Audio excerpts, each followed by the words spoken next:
All right. Thanks, Aretha.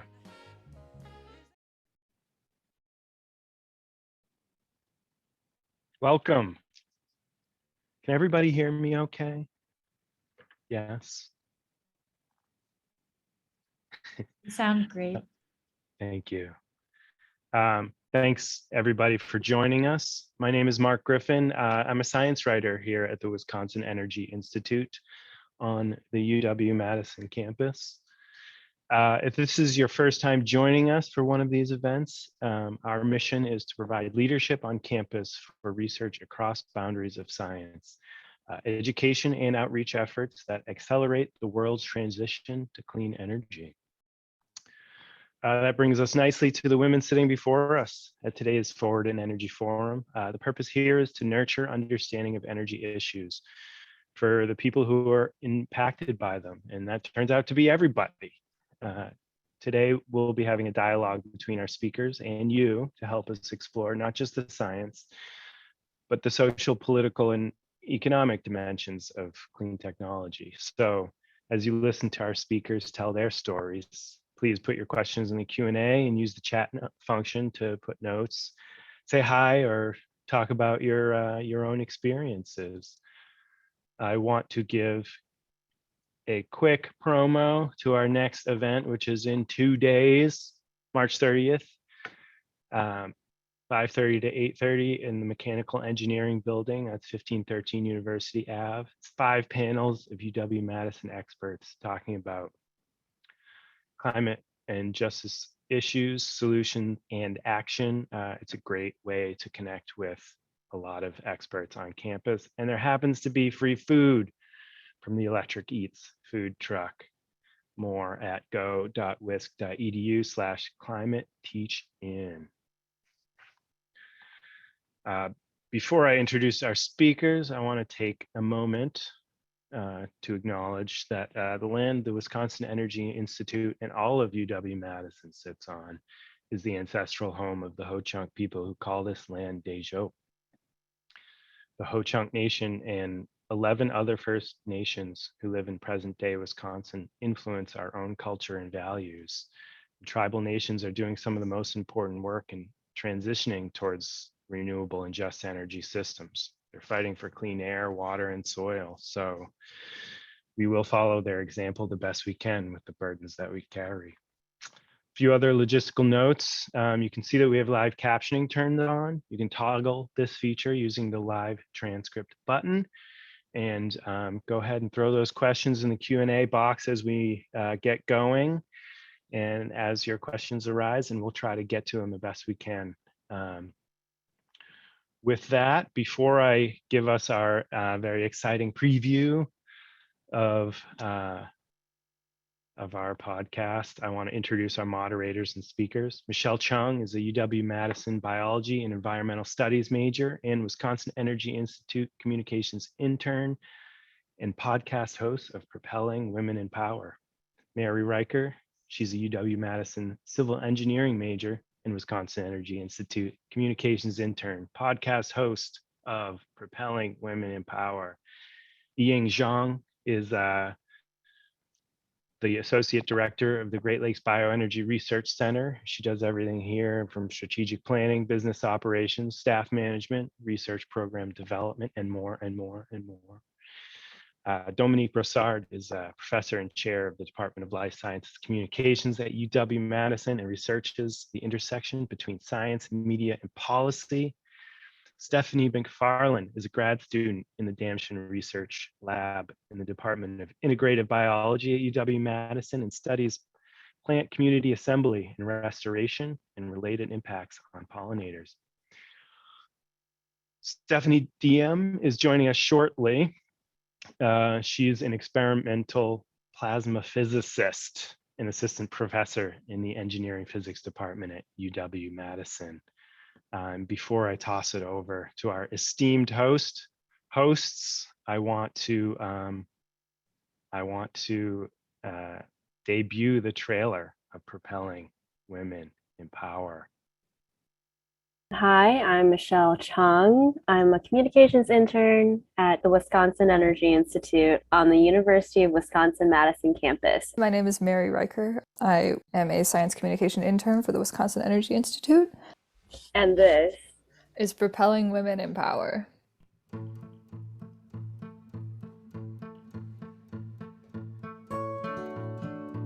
I am a civil and environmental engineering undergraduate student. I write different researcher profiles. I'm a senior at UW-Madison. I study biology and environmental studies. I'm the mastermind behind all the social media posts that you see online. This podcast is about some really amazing women researchers.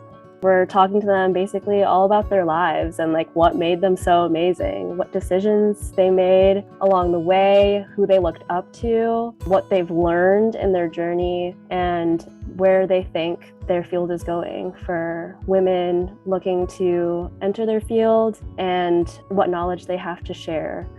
And learn about what decisions they've made at forks in the roads and who they've relied on to inform those decisions. We're also interested in learning how they balance their work and life. I've gotten so much inspiration listening to these women who have already accomplished so much and like have gone through so much and are still so hopeful about the future. What I hope to get out of this is learn how we can go forward and make the energy sciences and the sciences and engineering in general more inclusive and encompassing to solve new problems. I'm excited to learn the solutions that these like very knowledgeable women have about where they think that industry and science will go in the future. You don't have to be a woman to learn about mentorship. You don't have to be a scientist to learn about developing relationships with people. Everyone can learn from this podcast and learn from what these very wise women have to share with the world.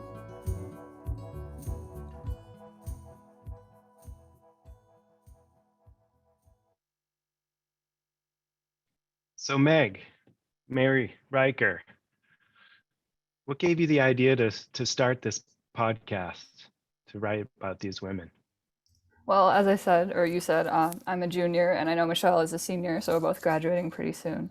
And we both kind of wanted to know, how did women our age make the decisions they did and go into the careers that they did, and who helped them with those decisions when they were our age. So that's really what inspired me to start this, and I'm very excited to have Michelle alongside me with this. And Michelle, would you like to, maybe talk a little bit about what you and why you wanted to get involved with this? Yeah, for sure. When you like first pitched this idea to everyone, I was, of course, extremely excited. Like you mentioned, I'm at a big fork in the road myself, graduating senior. So it's been wonderful getting all this wisdom and knowledge from the women that we've interviewed. And I'm so excited that everyone here can get a couple of snippets of all the things that we've learned. So to start it off, if you could all tell us a little bit about what led you to WEI or GLBRC. Yi-Yang, if you could start us off. Absolutely. Thanks for having me here today. So I actually grew up in China near the world's largest dam, Three Gorges Dam. That's actually how I got into hydropower. So I've been a hydropower engineer for 20 years, primarily in the consulting private sector. I've done almost everything in the consulting world: technical, project and client management, business development, strategic planning. I actually also own my own consulting business. Also taught engineering courses at UW-Madison. So that was just a really nice, broad experience that I have had over the past 20 years. I worked in about close to 20 countries on hydropower projects. A couple of years ago, I decided that I want to kind of explore a career outside of hydropower and outside of the private sector. So I decided looking around and see if I can do something that's a little bit broad, that gives me more opportunity to advocate for diversity, mentorship, and climate change, energy justice. And I was really fortunate to find this opportunity with Great Lakes Bioenergy Research Center. So I applied for it, and yeah, you guys did really generously accepted me as the associate director here. So it's been a year and 3 months here. It's been a fun ride, to say the very least. It's been really awesome to work with the fantastic scientists here. I would say the energy industry is a very male dominated based on my experience, but I've been very fortunate to have many mentors in my career, both men and women. So I would have not gotten here without the help from the people. And I feel like it's time for me to give back, and I wanted to help, support, and also grow with all the bright men and women in our industry. So I hope that's a good enough introduction.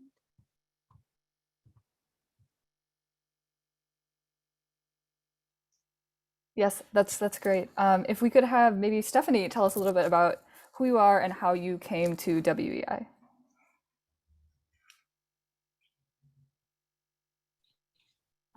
Yes, my name is Stephanie McFarland. Thank you for inviting me to be a part of the panel. I am a graduate student, as they introduced me. I work with Claudio Graton, who does work with the Energy Institute. And for my dissertation, I'm looking at former agricultural lands that have been restored into prairie, and how the restorations are affecting the plant community, the pollinator community, and the insect community as a whole. And I'm a little bit not as far along in my career as everyone else on this panel, but I have been, I balance motherhood and my graduate degree, and I'm just excited to be part of this panel. Thanks, Stephanie. If you could go next, Dominique. Yeah, sure. Hi, everyone. It's really a pleasure to be here. I think I'm the old lady on the panel.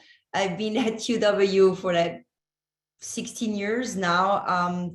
I grew up in Argentina and France, and did my, no, actually Argentina, and then went to France to did a completely different career in plant science and plant biotechnology. I'm an agricultural engineering by training, but I got interested in new technologies and how people get, you know, supportive or not. And I think the fact that I grew up in different countries kind of informed that, because something that's really accepted somewhere, it's really rejected somewhere else, and so on.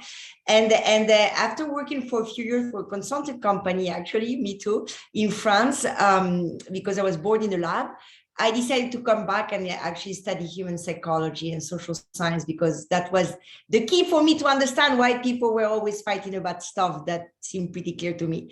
So in a nutshell, I came to UW-Madison, continued the career on looking at new technologies and why people support them or not, and logical transition, looking at the new technology that might help the world be a more sustainable place in a sustainable way, which means including human perceptions and also, you know, like technology side of things and so on.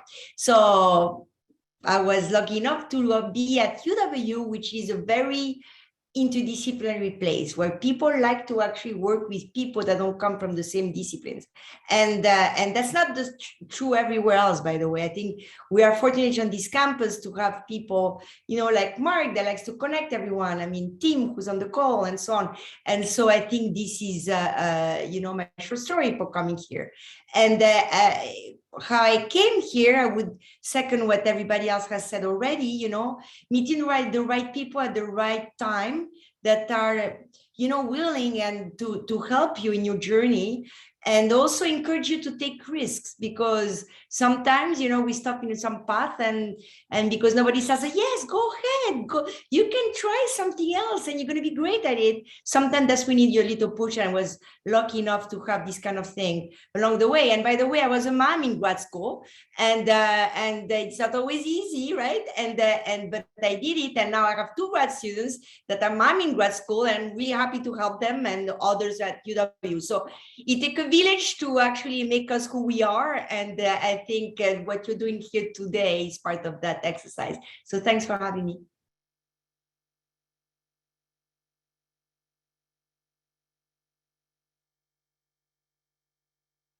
And I think we want to jump to Steffi now. If you could just introduce yourself and tell us all how you came to WEI. Yeah, hi, thank you so much. I'm so excited to be here. Sorry, I'm a little bit late, I was teaching. My name's Steffi Deem. I'm an assistant professor in the engineering physics department. How I got to be here, I love it. Okay, so I was pretty much, had no idea what I wanted to go to college for.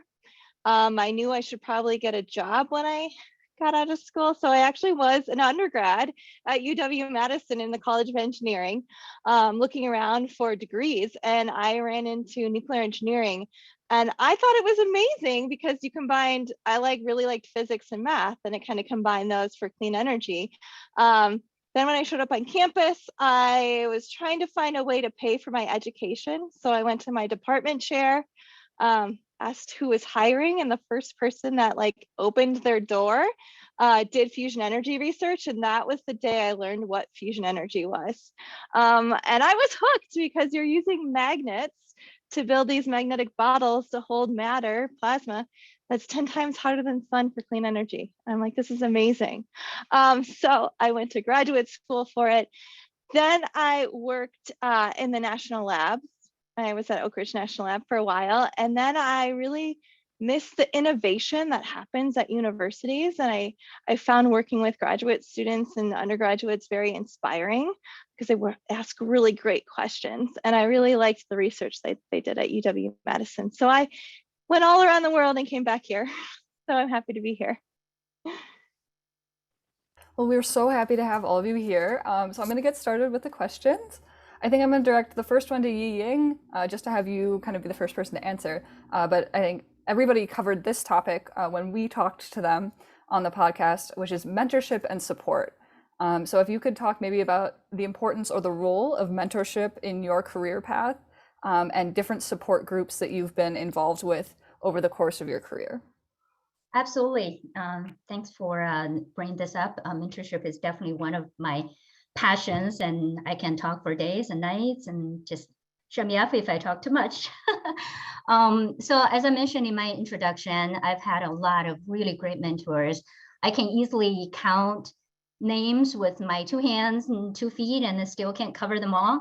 So I feel extremely fortunate. There were times in my career where I'm just not sure about myself, don't have enough confidence, or don't know which path I should take. I really benefited from talking with these people.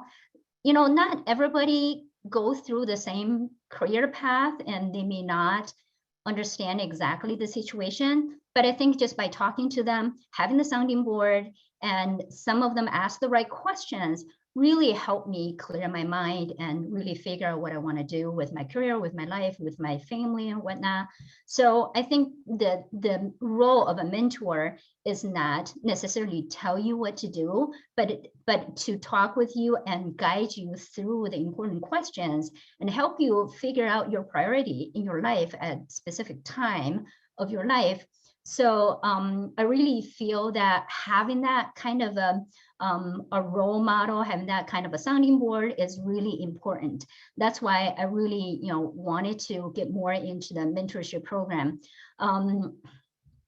Well, I think it was about 4 or 5 years ago, I joined the first formal mentorship program. It's a Women in Hydropower mentorship program that was started by one of my mentors, which I was very grateful for. And I joined the program, and later I joined the steering committee. And we grew from a very grassroots, just a few passionate women kind of forming this into an international program. Now we have people from almost 20 countries participating. We have almost 100 participants every year, and it's a very structured, very, very nice program.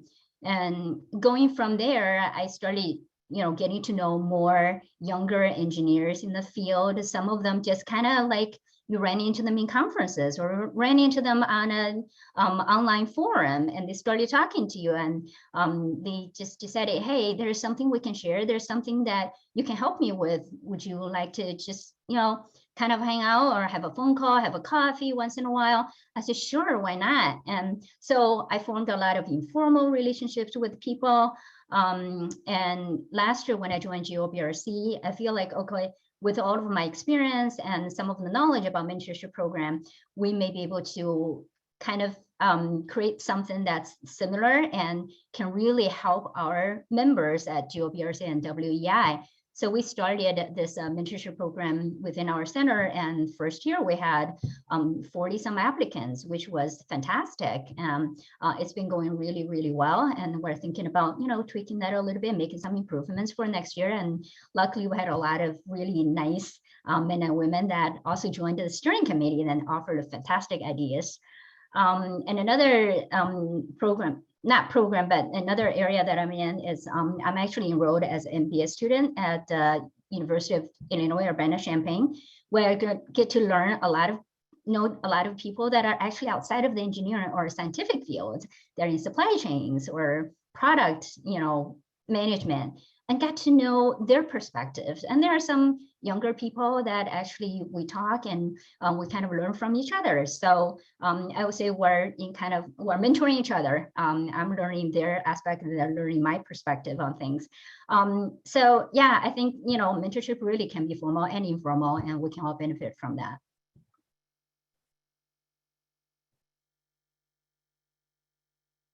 Absolutely, I totally agree with that.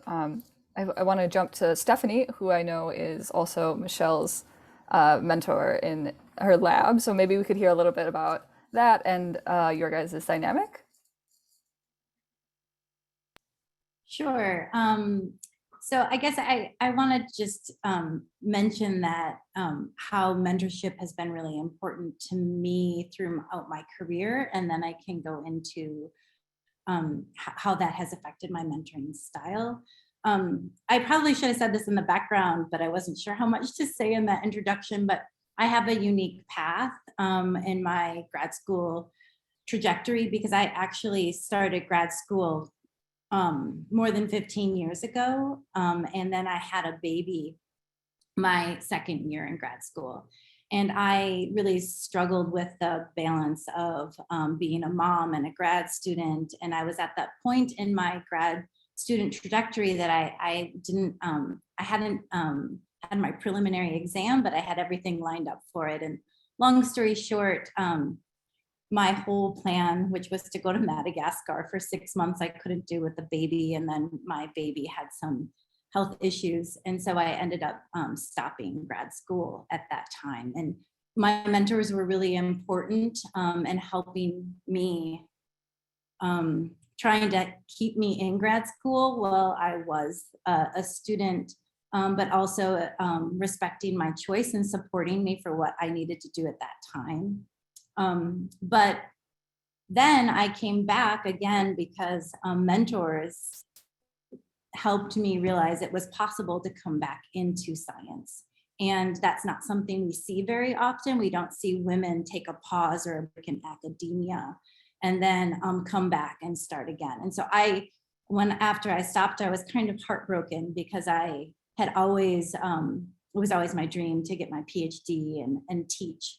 And then when I decided I needed to stop, I was at home for 9 years with my kids. I have 3 of them. And I didn't see a way back in. And it took an old mentor of mine saying, Stephanie, why don't you finish your degree? And I'm like, well, because I can't, because I stopped. And they're like, no, you can. And I think mentorship is really important, because sometimes you just need to know what's possible, and you need someone to support you in that. Sometimes you don't know what your options are, and a mentor can really help you do that. And that's really helped me become the mentor I am today. I mentor 6 undergraduates right now. I love mentorship. And I love it because you get to help see their potential and let them know what they're capable of, because so often I think lots of us in academia and science don't, imposter syndrome's a real thing, and we don't always believe in ourselves, and we don't always know what's possible. But having someone there with you to let you know that it is possible and you can do it makes a big difference. And so I love mentorship, and it's been really great working with Michelle, because she's awesome and really easy to point out all of her excelling characteristics and how far she can go. And so I think for me, that's what mentorship is about. Thank you, Stephanie. And it's really apparent in our talks with just like your mentors and your own journey, how you bring that into how you have mentored me. Like, definitely confidence building is a huge thing that you've done for me. And if we could go on to Dominique, if you could comment on maybe any mentors that you've had throughout your career. Yeah, so it's gonna be sound weird, but I wouldn't say I have mentors around my career. And I think maybe it's because it depends how you define mentor. I would say I had a lot of supporters. I had a lot of people that I think Steffi said it really well, you know, that are willing to come from another aisle of life and, you know, having kind of like no stake on any decision on one side or the other and truly wanting the best for me. And then listen to my struggle or my, you know, like, as you say, voicing your insecurities and so on, and somebody that's kind of like your support in a way. That I had a lot of those in my life, but I didn't, you know, like I had also a very strange pathway. So, you know, like it wasn't that I had a professor say, oh, I believe in you, you should do that. Which, by the way, if you have those professors, it's great. I mean, I hope you do. But what I mean is, like, when we think of mentorship, I think we need to think more broadly of those people that are willing to give us, you know, to listen to us and to give us some feedback to help us make decisions and make us face our fears and make our face the, you know, like some stuff that keeps us from progressing in our inside, right?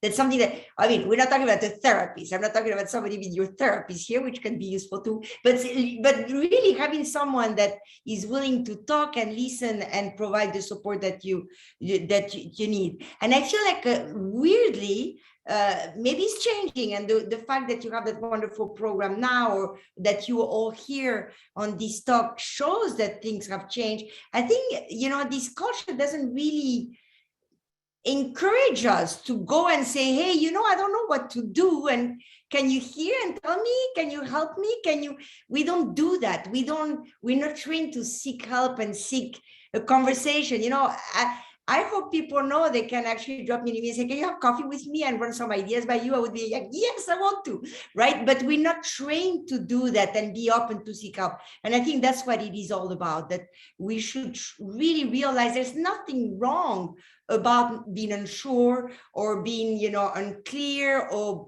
wanted to choose different path. And I think if all together here we can convince everybody in the audience that they should go for it and just, you know, like seek that, because very often people don't even know that we are struggling with decisions, or like as one of you said, imposter syndrome is real. But then people tell you, what? But you're great. I'm like, I'm not great. I'm like, I don't know this. Yes, you do. You know what I mean? So like voicing those things. So I'm rambling here, but in a nutshell, I had a lot of supporters. I'm not really sure I had a lot of mentors, but because when you, but I think definitely I was lucky enough to have people that support me around the way.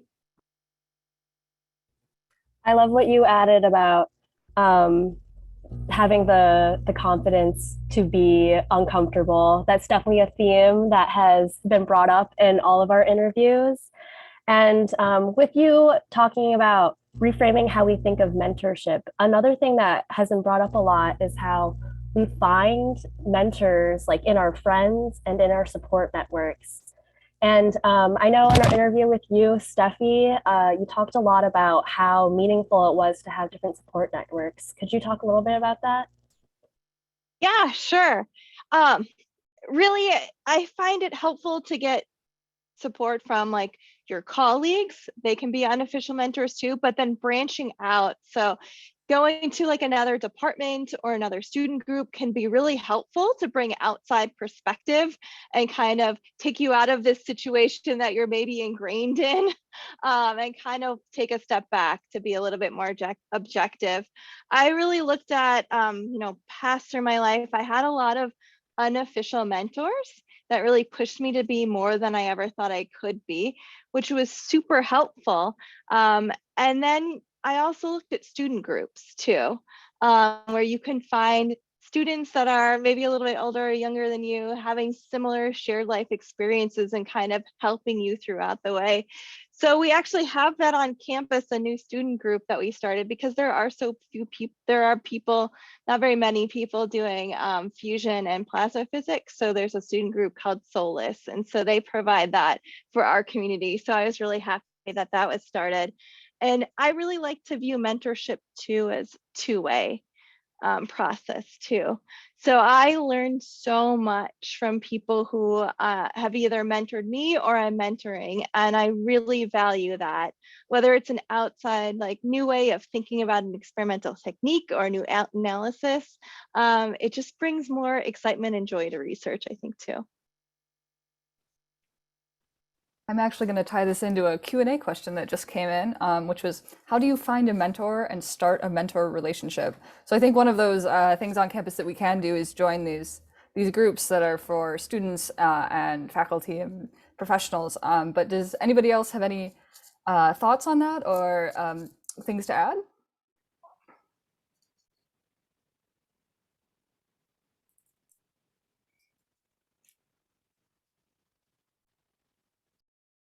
I raised my hand.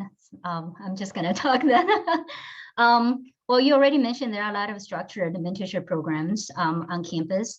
And also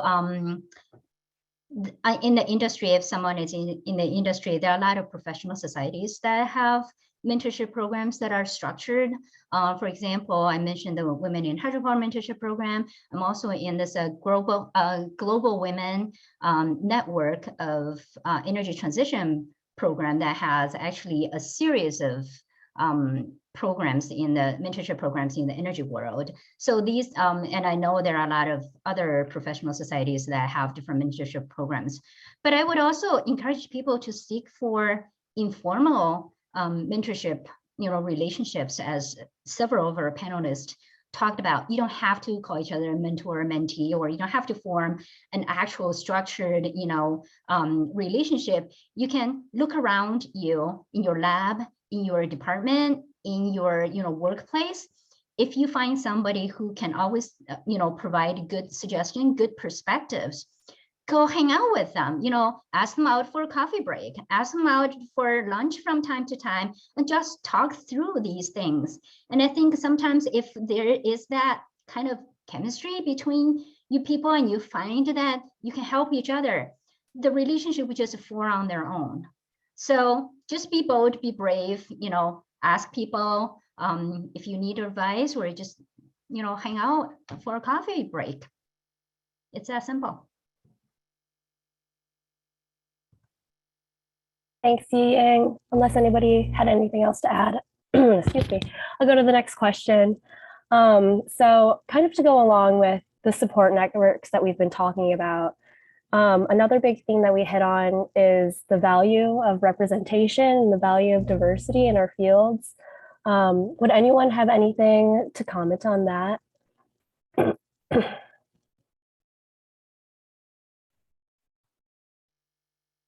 Well, certainly I can jump in here, and we all agree that the more diverse the works, or the more diverse and creative the ideas. So it seems kind of incomprehensible, right? That the world hasn't understood yet that the more diverse we are, the better everything. But this being said, the reality is that a lot of fields are still not as diverse as we would like them to be. And I want to say something as the old lady in the group. So it's really not perfect now, but certainly better than it was, let's say, 20 years ago. So hang in there. All together, we can make the world a better place. And the best thing to do is to start where we are here. Find allies, find supporters that are going to help you do the best and be the best you want to be, by the way, which is not to be, automatically in academia or anything. It could be whatever you want to be. The best at whatever you want to be. And I think, just by that, and shining that light of self-confidence on our son, our daughters and families and people around us, this is going to slowly continue changing. So I'm optimistic, and we'll get there.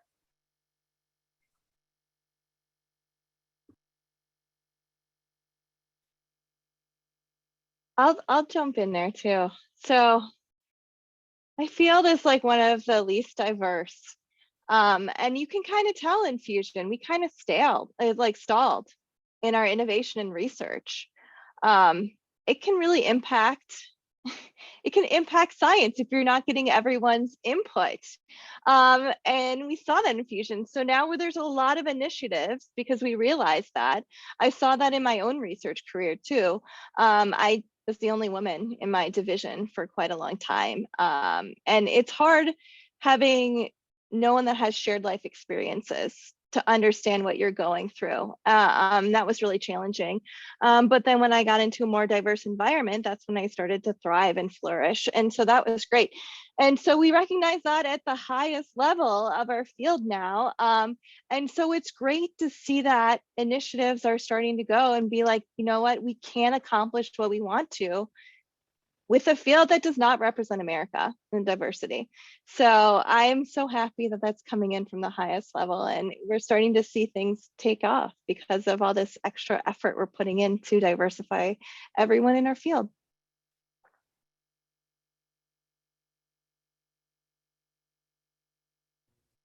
Stephanie, if you could add a little bit about that. I know you're working on this paper that's very topical to that subject. Sure. I am a co-author of a paper that's led by a postdoc in my department, the title is Visibility Matters.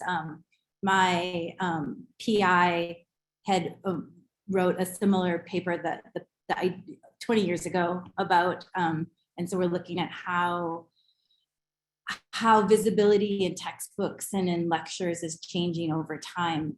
And I mean, I guess I think something that the original paper talks a lot about is just how visibility is so important for knowing for bringing people into the field and for letting people from diverse backgrounds, like it gives them permission to enter, but it's so often like that visibility isn't present even today, even though there's more women entering the field. When you look at textbooks, we're not always present. And so just thinking about how the visibility of who are in the power positions and who is in leadership, and having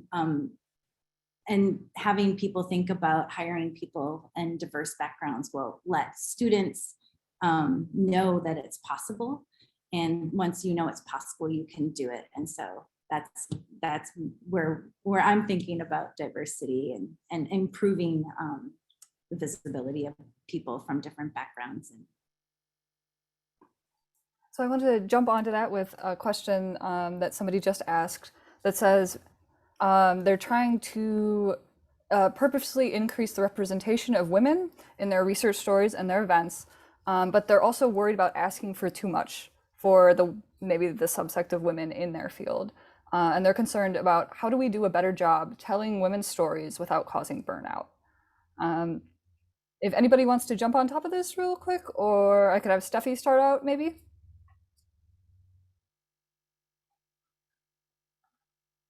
Hire more diverse people. That helps. I know it's a hard one though, right? I think giving people, when you ask them to acknowledge that and say, you know, it'd be great if we could feature you, but we understand, you know, if you have other commitments, like being upfront about that. That would be kind of my suggestion too. Yeah. I can jump in. I think it's like you need to give, assistant professor, at least on grad students and so on. It goes back to what Steffi was saying, is the power to say no.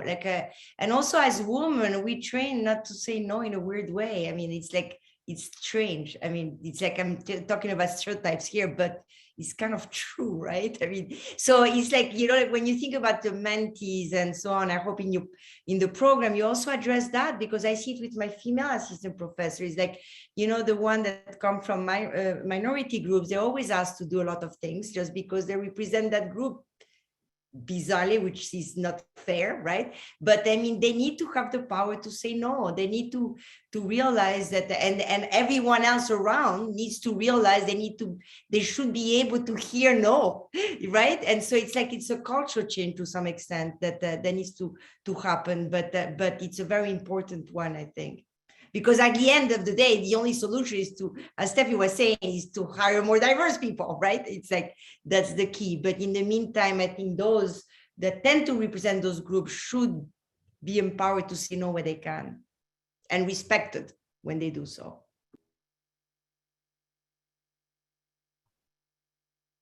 Yeah, I may just add just one sentence. I think Steffi and Dominique actually covered everything I wanted to say, but I think it is a one-way street. You know, we always tend to reward capable people with more work because they're so valuable in everything. So we ask them, but when we ask them, we need to be respectful of their work-life balance, of their choices, but also the person who's being asked should have the comfort level to say no. As Dominique said, women have tendency of not wanting to, you know, say no, but we need to develop that comfort level. Once you have the, you know, confidence and you have the comfort level, you can prioritize what's important and what you can or cannot take on.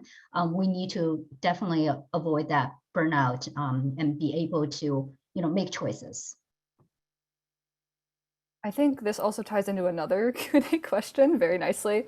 So talking about work-life balance, how do we balance society's expectations for women to be a good partner, a good mom, be kind of gentle and kind, be a good person, and have a career oriented and holding these leadership positions? I know Yiying, in our interview with you, you talked about being a mother and a daughter to the people that you lead. Maybe you could start off by talking about that. Sure. Yeah, you already touched on.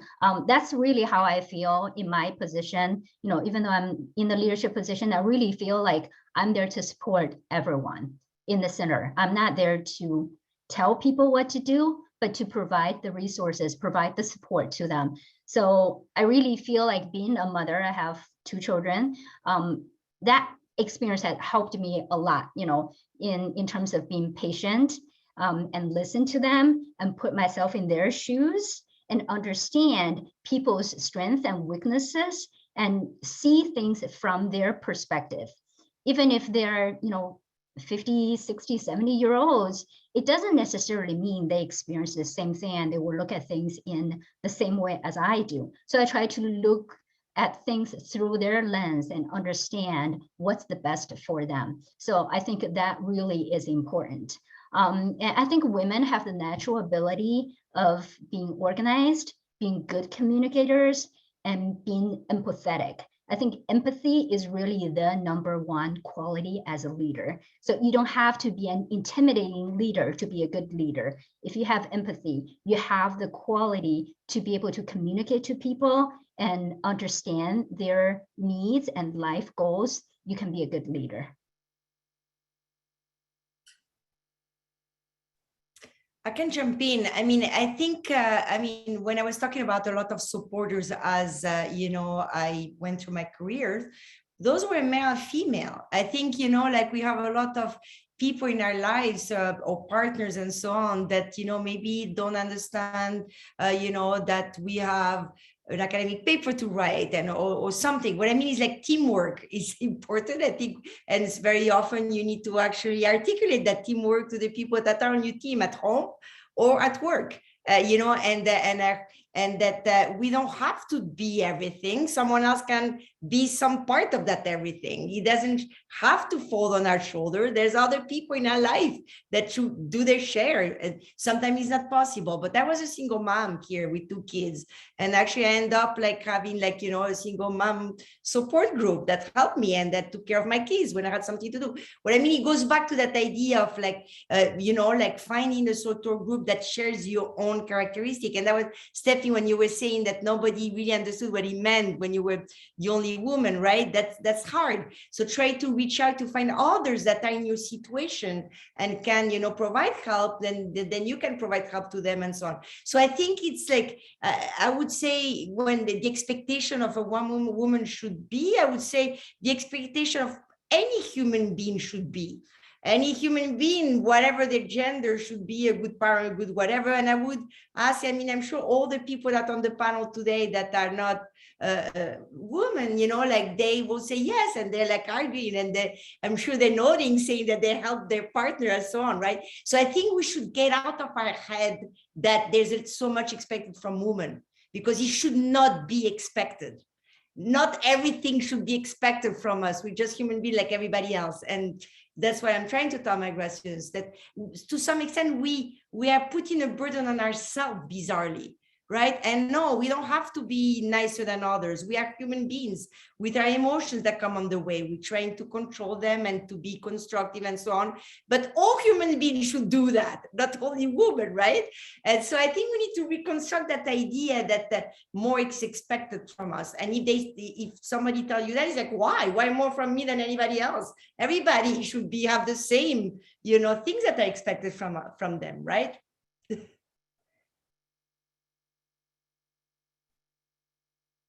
So I'll add a little bit, because you all said a lot of great things, and I totally agree with them all. Have a hobby. Like, this is like what I think is great for work-life balance is like, I love what I do. I think it's awesome, but I need a break so I can do and like get those sparks of innovation. So I actually I do dog agility, competitive dog agility, because I have to completely turn off my brain from science, you know, walk my dog, train it, and then go out there and do an obstacle course. And I can't be thinking about physics.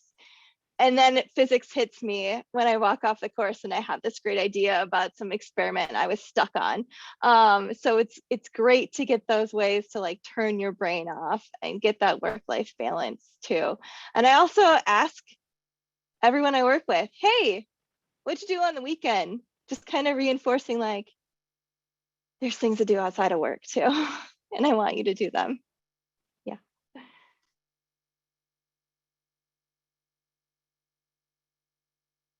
Was there anything you might want to add to that, Stephanie?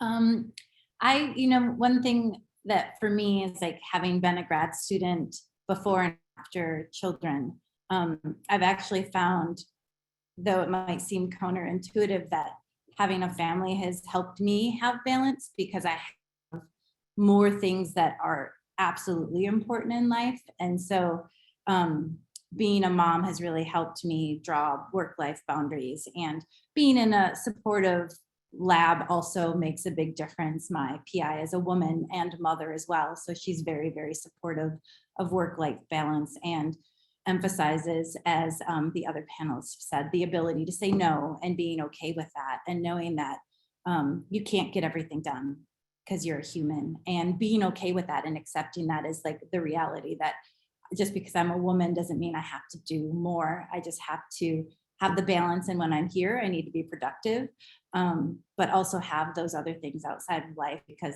that makes your time at work so much more productive, because you're able to have the break. So when you turn on, you're fully on, and not trying to do it all the time, that you have to kind of compartmentalize and do the bits when you can. And the other panelists, maybe Ying or Dominique, are there any other things you guys things that you guys do to manage that balance? Things that you might do to get away? Well, you know, what Stephanie has said is actually was true. Like when I had my kids, in grad school afterwards, he did give structure to my life, because I forced myself that, when I would pick them up from daycare, then I had to do something else. And I felt like I was way more productive than other grad students that were chatting. And so I was like, no, I need to work, because that's daycare time, right? So like you want to be sure. So in a weird way, he did provide that structure, but certainly Steffi's advice about finding ways to escape your work by some hobby could be, I'm telling my students, like, just go walk on the Lakeshore Preserve, look at the trees and the lake. I mean, anything that gets you out, and, those moments that are just for you about doing something, you like, or, you know, it could be exercise, it could be a hobby, it could be anything. I think we need to actually really do it and just mean it, and actually find those moments that you know, like that help you to resource yourself. I think it's really important. I've always done that, and I think, you know, it's good. I mean, I really like nature. I really like, you know, hiking and so on. And I think it's important to be able to do that. And we shouldn't feel guilty when we do it. It's actually good. So if we do something that's not work, we need to enjoy it. Because if we do it, we'll think, oh my God, I have to write that paper, then it really, really defies the point, right? And I mean, the research shows it from the social sciences that, you know, like if you take a break and you have a good work balance, you're going to be more productive and more and fulfilled. Yeah, I agree 100%. I really like Stepha's idea about having a hobby. I have several hobbies, but one of my hobby is graphic design. I'm a very immature level, but I enjoy it. So every Christmas, every Thanksgiving, I design Christmas cards. I design calendars with my kids' pictures. Just looking at the kids' pictures, look at the wonderful family time. It just relaxes me and, you know, takes me away from my work and other stress. So it's really a great way to distance yourself from the other stress. So I'm actually going to shift the conversation a little bit and kind of tie it into a Q&A question we've had. But Yiying, when we were talking to you, you talked about an experience you had where someone underestimated your abilities. And I was wondering if you could talk about what you do to when something happens that challenges you in your career, and then how you overcome that. I think there's really no secret to it, because if you're young and you look young and you are a woman in a male-dominated industry, you are naturally being underestimated, especially if you're quiet, right? So number one, you work hard, you prove yourself with your abilities. You know, that's really the big fundamental, you know, thing that you have to hinge on. If you're good, people will see it. But of course, you also need to advocate for yourself. When it's the right time, you ask the right question, you provide the right input, let people see your abilities, but also not be afraid to show your abilities. I will give a very short example. When I was, I think 4 years into my career, there was a client that came to us being quite upset about a project and said, we did some senior engineer did the project many years ago, and they found some inconsistencies and need that. So he needed that fixed, and he wasn't very happy with the client manager at the time. And I was a very junior engineer, but the project came from my lab, and I knew exactly how to fix it. But without the ability to manage the client and talk directly with the client, I felt that I couldn't address the issue efficiently. So I went to the department manager and said, I'm excited to take on this project. I'll fix it. I know exactly what to do, but I need to be the project manager. I need to be the client manager, so I can talk to the client directly without, you know, another person trying to interpret what I want to say. And he let me do that. And later on, I managed a client for 4 years until he retired. And it's been almost 10 years since he retired. He's still a best friend of mine. So this is just one small example of when you see your own abilities and you want to do something, don't be afraid to ask for the opportunity.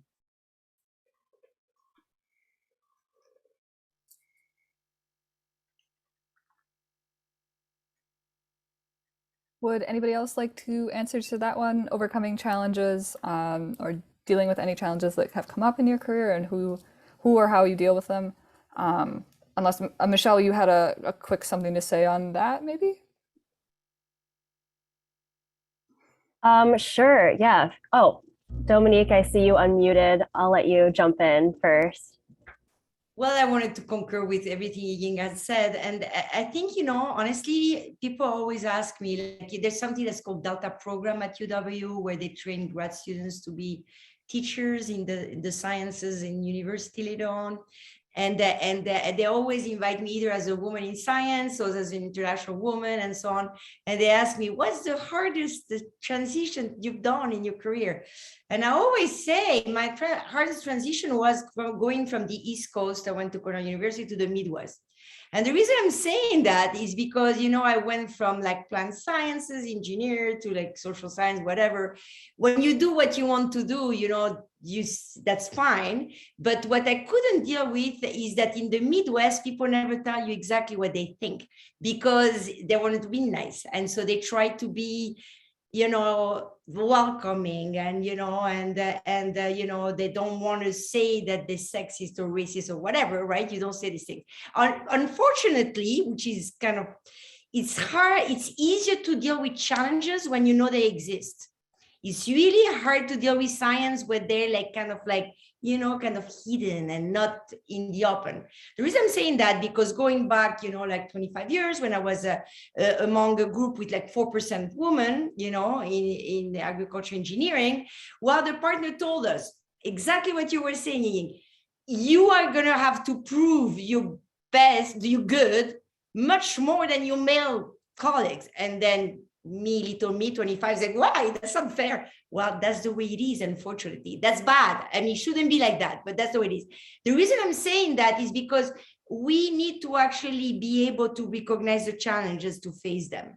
We need to acknowledge, for example, in Steffi's example, where there's like a few women in her field, she acknowledged this. She sees their step to do. You can work on it when you know they are there. I think when it's insidious, and you don't recognize the problem, you won't be able to seek help. Another practical example, I mean, I'm also in a mentoring, program here at UW, and I had a grad student that was in a lab. She was the only female grad student, all PI.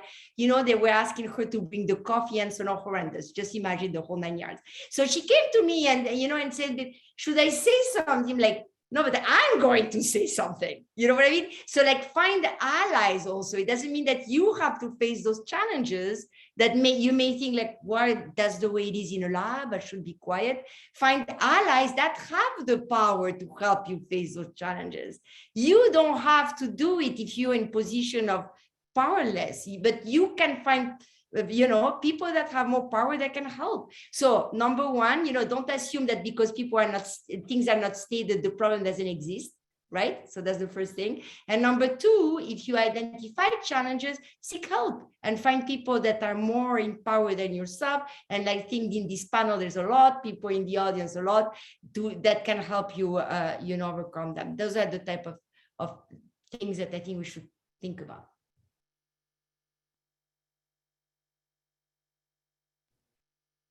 Right.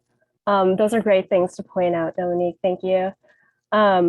Along with challenges, another big topic that we hit on in our interviews, it was a challenge that we all face, and that's imposter syndrome. And Steffi, you brought up a very insightful redefinition of how you think imposter syndrome is defined. Could you hit on that a little bit? So I think of this as a very specific case where you're in a very small minority. It's imposter syndrome in that case kind of puts it on you, like there's something wrong with you, when in some cases it is a system that is set up systematically to exclude you. And so kind of that brings a whole nother just different spin on it. And so to overcome that challenge, I default to objectively listing what I have done, because no one can take that away from me. So I'm continuously like updating my CV, because those are things that I have done and I have gotten through, and no one can challenge that. So that kind of helps me along the way.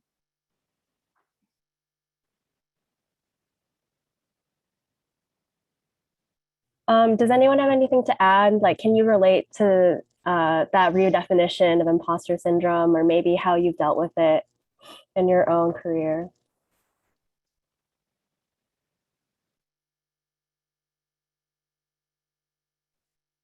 I can jump in, but remember, I'm French Argentine. I'm super talkative, so I tend to take the stage. I don't want to be taking the stage too much. So just tell me to keep quiet if you want somebody else to speak, okay? So I like Steffi's idea. Like I do that too. I actually write down things that I have accomplished, and remember, it can be raising kids. It doesn't have to be just in the job. Is that, you know, it's things that we've done that we are proud of as like us as individuals that make us who we are. And it's like, yes, I did this, you know, and it could be, you know, like things such as, again, I don't know if there's international students in the group, but I remember when I started grad school at Cornell, I was petrified by the idea of like, you know, like asking a question in class. And so I would say, I'm going to ask 2 questions this time.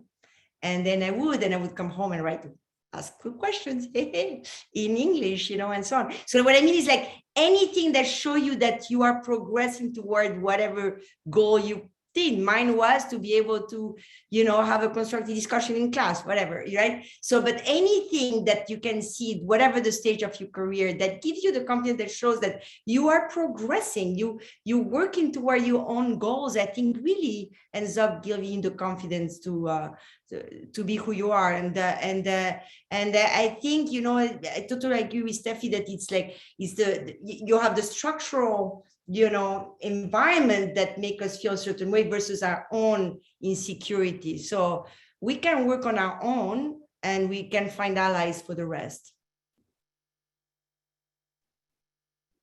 I could jump in here from like a student perspective for imposter syndrome. Is just like what I do regularly is remind myself that I'm a student. So I'm learning. And so I don't know everything, nor will I ever. And I try to, as a mentor, I try to remind my students that, you know, it's like, it's okay to ask questions. We need to ask questions. And I forget which one of the other women said this earlier, is like, we don't know everything. And you have to be comfortable admitting what you don't know, because that's how we learn. And so I remind myself of that. And I, you know, I update my CV a lot too, because that also does really help.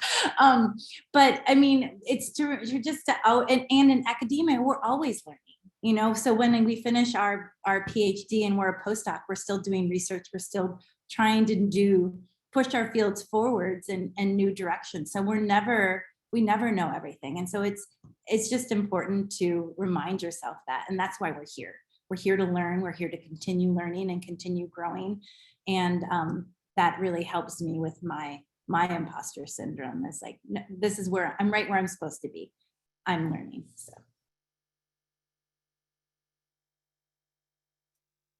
I am going to take a kind of top-down view from that and ask, so there's been a couple questions being, how can we focus on retaining people of diverse backgrounds in our fields and moving towards belonging for women over the next 20 years? These are the things we can do for ourselves that we've just heard about from you. But what are some things you think we could do from a top-down level to kind of solve this problem of retaining people of diverse backgrounds and creating a belonging atmosphere? Put people from diverse background in power. I mean, look, I mean, in CALS, I mean, there's 16 departments, only 2 have women that are chaired, you know, and so, I mean, and finding allies that should look, we need more women in position of power. If you know, like, I think this is really something that slowly but surely, you know, will change the system. And I think we're beginning to see it. By the way, like even to have this panel like we have, I mean, like we didn't have things like that at UW 20 years ago. I mean, I think, I don't know, I wasn't here, but I assume we didn't. But, you know, things are progressing, and you know, and there's stuff like at UW, such as the target of opportunity program to find to hire new faculty and so on. That part of the solution. But at the end of the day, if the climate doesn't change, the people won't stay. So it's not just putting, like, you know, like a label on your website about diversity, inclusion, and equity. Is really walking the talk. is really like actually, you know, like changing the way people interact with each other and so on. So I think by example, I would be myself. I hope, you know, I'm giving a good, I provide a good example, but I don't know, maybe people think I'm not very inclusive. But I think that's how we change culture, right? By example, by demanding certain behaviors and others are not acceptable, by actually walking the talk about making sure that the ones that are not inclusive, you know, are not repeated and so on. So that's the only way to change, I think. Yeah, I totally agree. I'm gonna just jump in here. I think there are two very important aspects of diversity. One is recruiting diverse workforce, but another one is sustaining. Recruiting is a short phase, but sustaining takes long term. You have to do it continuously. You have to do it consistently. So having women in powerful positions is very important because they acknowledge, they experience the struggles, the challenges that women have experienced that their male counterparts may not feel or have experienced, but also create that inclusive culture to acknowledge and celebrate people's, you know, different backgrounds and where they come from, understand their different communication styles, their preferences of food or language or whatever, celebrate their holidays that they care about, you know, and reach out to them, ask them questions and talk to them. You know, these are all important. As a first generation immigrant myself, I find most of people like me are probably shy when they first get into this country. English is not our native language, and we're in a completely strange environment. So we're kind of reserved, right? But if there are other people that just come to welcome us and talk about things and ask us about our home country, I love that. I would open up and would offer all of my, you know, views and show them interesting things and talk about food, talk about movies. So having that kind of culture and make people feel welcomed, make people feel like home, that really is important. And it's not just for diversity, it's for anybody, because every individual is different. Their needs are different. If we have that sincere, welcoming culture, people will stay, right? People have choices elsewhere. What's the thing that keep them in one organization versus the other? It's the culture, it's the people. So those are the fundamental things we should create that would, you know, help our women feel more home, give them more flexibility, understand their challenges, those kind of things. It's not rocket science, but we need to do it, and consistently. I totally agree with you. All brought up really great points. Yeah, if you're not actively working to change the climate and culture to be inclusive and equitable, and you're bringing in this diverse population, you're failing people. I think it's really important also, I'll just add quickly, there's a lot of subject matter experts out there that have evidence-based practices that we can use. We kind of touched on mentorship can happen or can help increasing funding opportunities for diverse populations. And then implementing new policies too can really help. So using our experts, I see a lot of people trying to do things like come up with these DI panels, but they're not using the experts that are already out there that have these evidence-based practices. Yeah.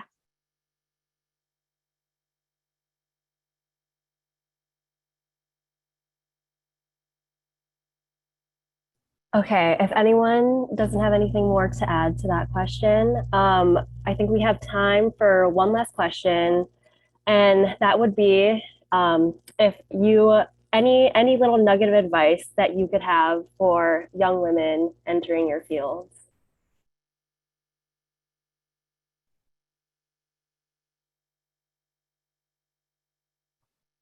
I can get it started. I would say there are a few, but important things on my top of list. First of all, look for mentors, look for people that can support you, are willing to support you. Secondly, try to get out of your comfort zone. There are many different ways to do it. One thing that I would highly recommend is to get involved in professional societies. and get involved even with committees on those societies.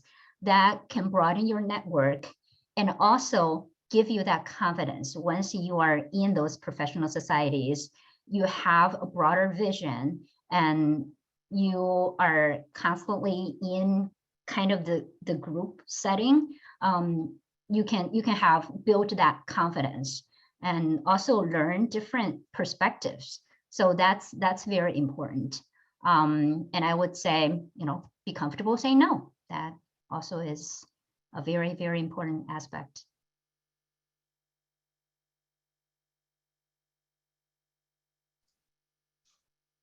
So I'll say this is me talking to my young Steffi. Be curious, take chances. I was always afraid to take chances. Now I kind of jump at things because exciting things happen that I never thought would be possible. Ask questions, leave toxic work environments. You can't always fix everything. I actually thought I could. And I should have left a toxic work environment way sooner because you owe it to yourself to be in a place that supports you, believes in you, and helps you be your best self. So there we go. I can jump because here, Steffi, you almost took the word from my mouth, and I think Ying said the same thing, is that at the end of the day, it's your life. So, you want to make the life that you deserve. And so that means that you can take chances. You don't have to stay stuck in one place.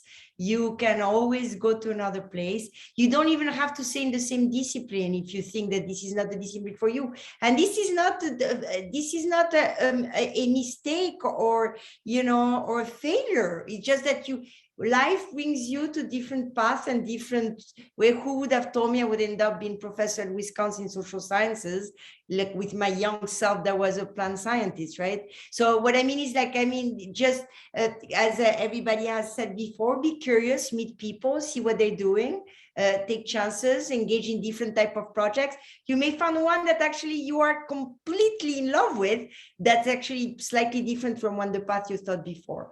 So believe in yourself and reach for help. You can feel free to actually stop by and see me and talk to people that would be happy to talk to you. And I think all together, hopefully you can do whatever makes you happy.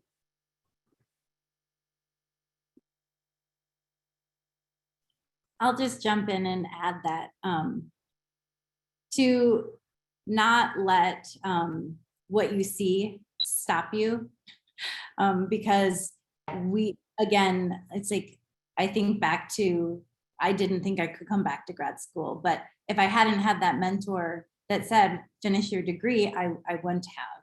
And so don't let that toxic environment or the lack of visibility stop you. So use your imagination and believe in yourself, because if you can think of it, it's probably possible with hard work and the energy to do it. And don't let the few negative people you encounter change the way you feel about yourself, because it's in there and you just have to find it and do it.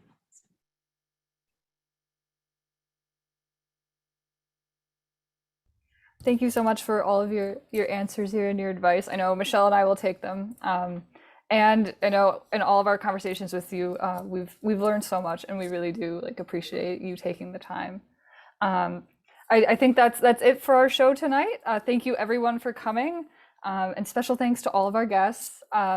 Stop by energy.wisc.edu/events if you want to keep coming to stuff like this, including our teach-in on Wednesday night. Feel free to join us in mechanical engineering, but I think that's all for us tonight. So thank you so much.